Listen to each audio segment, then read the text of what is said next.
AV, I have a job for you. A client of mine is making an arms deal. He needs protection. It could get hot, very hot. The gun dealers are Maelstrom. Alas, nothing ever transpires as planned with them. You better gear up for this.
So V, are you willing?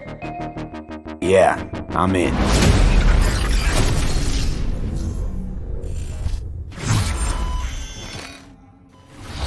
Pavel, thank you so much for joining me. Now, there was an awful lot in that video, right? Because it's more than just guns. Absolutely. We have melee weapons, we have ranged weapons, we have cyberware, we have offensive cyberware, defensive cyberware, armor. We could talk for hours and hours about this stuff. I think just for today's episode, we should keep it simple and let's just talk about guns. Can you tell us the different types of guns that will be in the game? So we have three distinct types of guns in our game. We have power weapons, we have tech weapons, and we have smart weapons. Now, power weapons are the most similar to contemporary weapons. One thing they can do, which normal weapons cannot, is ricochet bullets off of surfaces. So you can hit somebody hiding behind cover or hiding behind a wall. Now, tech weapons, on the other hand, use electromagnetic power to propel a fully metal projectile to extreme velocities. What that allows them to do is to punch through cover or punch through walls to hit somebody who's not even aware that you're there. Smart weapons use guided missile technology to actually track targets in real time. So you can hit somebody who's dodging, running away from you, or you can hit somebody who's hiding behind cover. So Pavel, Cyberpunk doesn't just contain FPS elements, right? It's also a fully fledged RPG. So can you tell us how you guys approached introducing those RPG elements into gunplay? So I can tell you one thing, Holly, it wasn't easy to merge those two elements together. Now, we've spent a considerable amount of time merging the RPG and FPP side of our game. What the player will experience is that V changes from a small-time mercenary to a legend in the world of Night City. V becomes more and more proficient in using weapons as the game progresses. So they will see that reload times become shorter, the accuracy of your weapons grows, you will have faster aiming time, you will move faster with your weapons. Everything becomes more in your control, and that gives you more opportunities to defeat the biggest encounters that we've designed for you.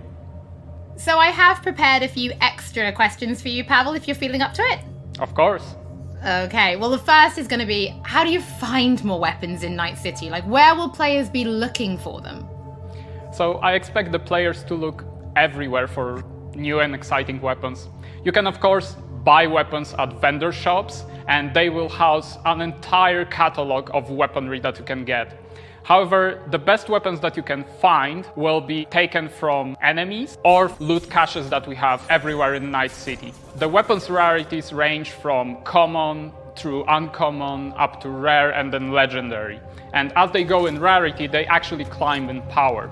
However, legendary weapons are very specific in such a way that they possess unique abilities that you will find on no other weapons in the game. The players will actually need to make some tough choices to find some legendary weapons, because maybe they need to choose whether to kill a person who holds the legendary weapons that they want, or to spare them because they like them as a character. So next question, let's talk about weapon modifications. What mods can people give to their weapons in Night City? So we have two types of modifications in the game. One of them would be modifications that we call attachments. So these would be scopes and silencers, and you can see them actually being attached to your weapon as you're playing the game. They give you statistics advantage, and they give you more opportunities in gameplay. The other part of mods would be software mods. Now these are basically small chips that you install in your weapon, and they actually change the statistics of the gun.